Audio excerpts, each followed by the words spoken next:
Your world, your challenges, your faith. When faith within engages the world without, there's power. It's living life from the inside out. The pandemic has taken a toll, and most of us can list what we feel it took away from us.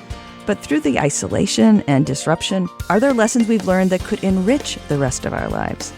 I'm Martha Manikas Foster, and today on Inside Out, we're looking for positive takeaways from the pandemic, positive takeaways for our marriages. My guest is photographer and writer Dorothy Littell Greco. Her two books are titled Marriage in the Middle and Making Marriage Beautiful. Welcome back, Dorothy, to Inside Out. It's always good to be with you, Martha. I really appreciate your wisdom, and I'm looking forward to your insight on this topic. You and your husband, Christopher, went online, and I think it was Facebook Live, to talk about how the pandemic and the pandemic restrictions were changing your lives. And the changes, just kept coming and coming after that. And they all had an impact. I think we can all testify to that. I'm wondering what you would say might be the positive lessons from over 2 years of the pandemic, specifically for Christian marriages. Yes, it's funny. Christopher and I thought we would do one Facebook Live each week during COVID, imagining that the pandemic would be over in, a month or two. Mm-hmm. So none of us knew that this would be going on for so long, and obviously we couldn't keep up that pace. But I do think that we can mine the past years for positive lessons, despite the pain, the loss, and the disruption that, most of us have faced. And maybe at the top of the list, I think I would put that COVID made it impossible to ignore or dismiss the fact that we are all limited people and we don't have much control over the world, even though we like to think that or live like we do. Right. So coming face to face with our limitations and our powerlessness is always unnerving and to some extent anxiety-producing. But I think it's a good thing because that's the truth, and it's always better for us to live in reality than to create false narratives or perpetuate lies, even if those lies make us feel better in the short term, because they do sometimes, right? Right. So one of the few things we can control is how do we respond in these stressful, difficult situations, especially to those who are closest to us, the ones who can't get away from us at the end of the workday. Right. And in the face of the pressures and the losses that COVID has exposed, I think we all need to be asking, are we moving towards becoming more kind, more generous, and more empathetic, specifically to our spouse?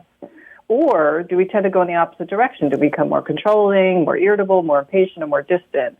So it's really important for us to self-reflect on our default relational habits. And I think that's one of the things that COVID has helped us to potentially see.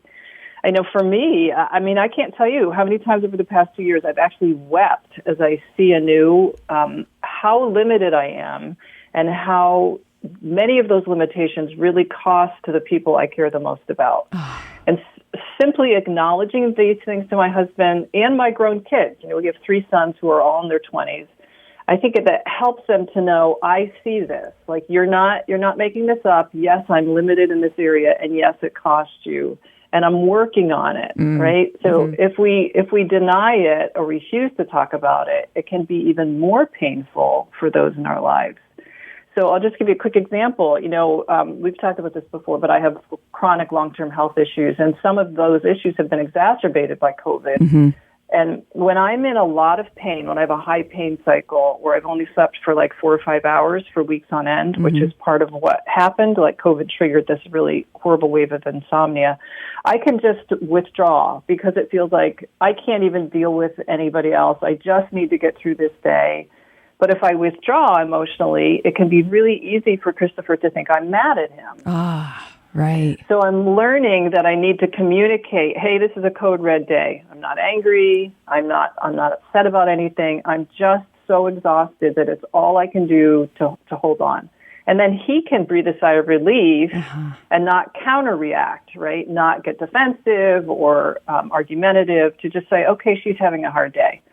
So the truth is we're all imperfect, we're all limited, and despite our best efforts, we don't always respond the way we should or even the way that we want to. We're tired, we're discouraged, we're overwhelmed, and I think recognizing this and talking honestly with our spouse gives us the opportunity to love each other anew and to press into our marriages and with God's help grow. And I think that, that's a good thing. Yeah, I'm hearing an emphasis on the self-reflection, but also the communication about what you learn in the self-reflection, right? That's correct, yep. So let me just reset for those who are listening to us. If you're just joining us, you're listening to Inside Out on Family Life. I'm talking today with author and photographer Dorothy Greco. Dorothy, how might people who are married use the lessons to contribute to even better years ahead? I mean, I'm hearing the idea of the self-reflection and the communication, but you have more wisdom. Yeah, I think that this season has helped pretty much everyone understand that it's normal and acceptable to be broken and needy and to ask for help. Mm-hmm. So married couples, even those who have been married for decades, should not feel at all ashamed or like there's something wrong with them if they suddenly come to the place of realizing, oh my gosh, we're really stuck. Mm-hmm. We are continuing to engage in these unproductive relational patterns, and I don't have a clue how to change. Mm-hmm. So when we get to that space and we can ask for help rather than give up, or blame the other person or look outside the marriage for what we need, mm-hmm. that's a game changer, right? Asking for help is a sign of maturity and strength. It's not a sign of failure. We, in the past couple years since COVID, have been seeing several couples who have been married for 30 to 40 years. Mm. And this is the first time that they've ever done counseling. And that's not the case for everybody. Not everybody needs marriage counseling. Some people might need to see a spiritual director. Others might need to just reach out to friends and say, hey, my husband and I are really struggling. This is what's happening. Could you support us? Could we have dinner together once a month and really talk about what's going on and pray for each other? Mm-hmm. And we really have to, push past our insecurities or the thoughts that we have of what will this person think if they know that our marriage is in a hard space. And just say, I don't really care what anybody else thinks. Like, we need help, and therefore we need to, just choose to be humble and ask for the help that we need. And I'm sure that you would agree with this. It's not like becoming a follower of Jesus eradicates all of our problems, right? No. Our issues, our wounds, our bad patterns don't disappear simply because we've decided to follow Christ. So asking for help would be the first thing. The second thing, I think, is in the middle of these kind of major shifts, it's wise to ask our spouse directly something along the lines of, what do you need from me in this season?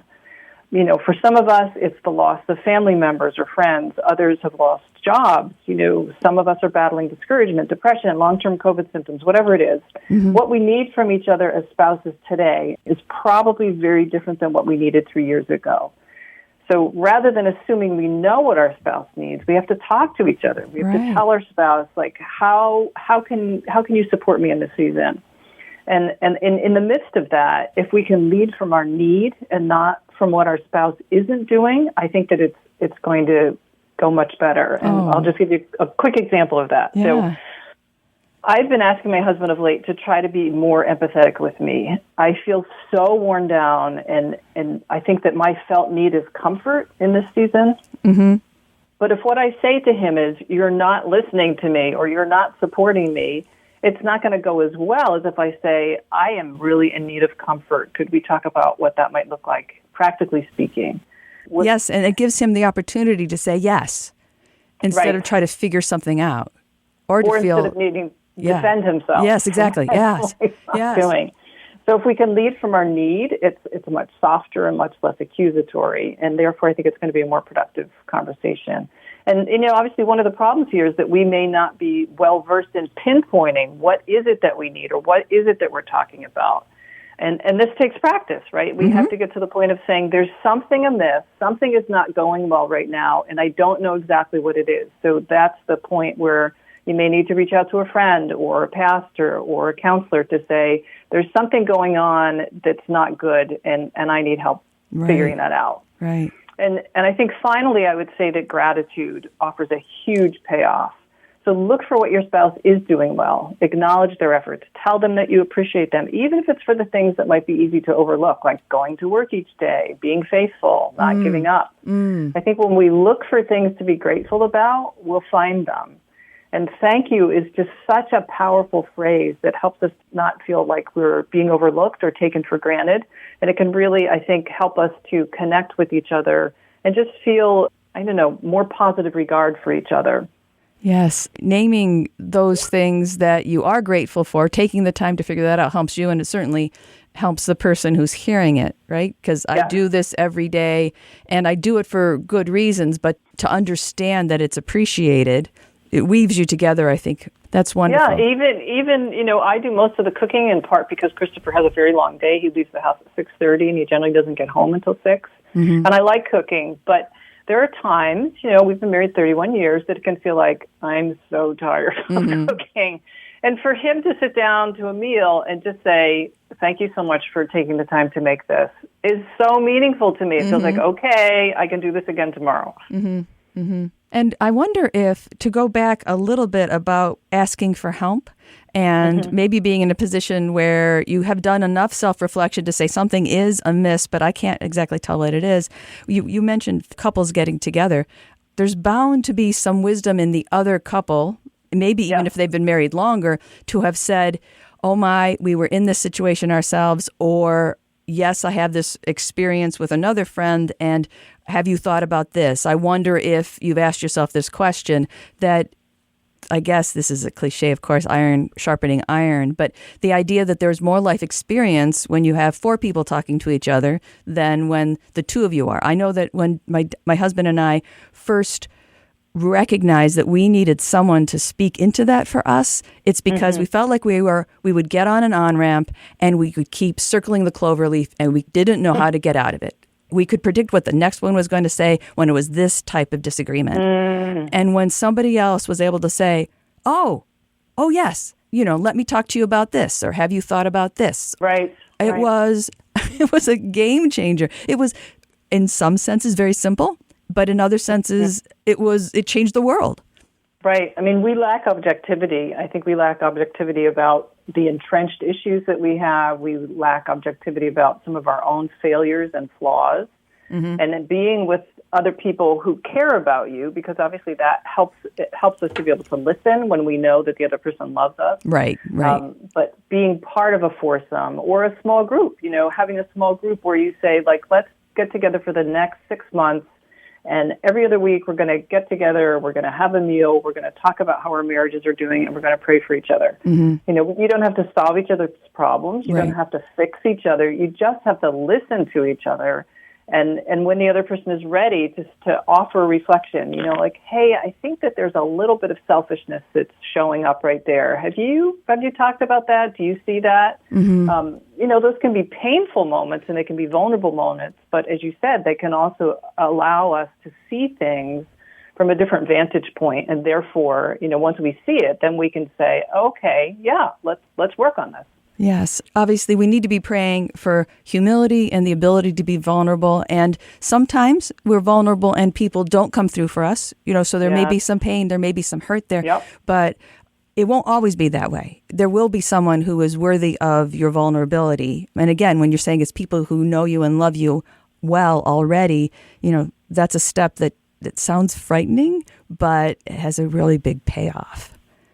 Yeah. The shame thing of being known is so tricky, right? Because we often want to hide the places where we feel the most broken, but it's when we let other people into those spaces that we get the most benefit from it. We experience somebody's love in the midst of our brokenness. We experience hope that there is change possible, and we don't feel so alone. And the not feeling so alone, I think, is a huge, huge factor.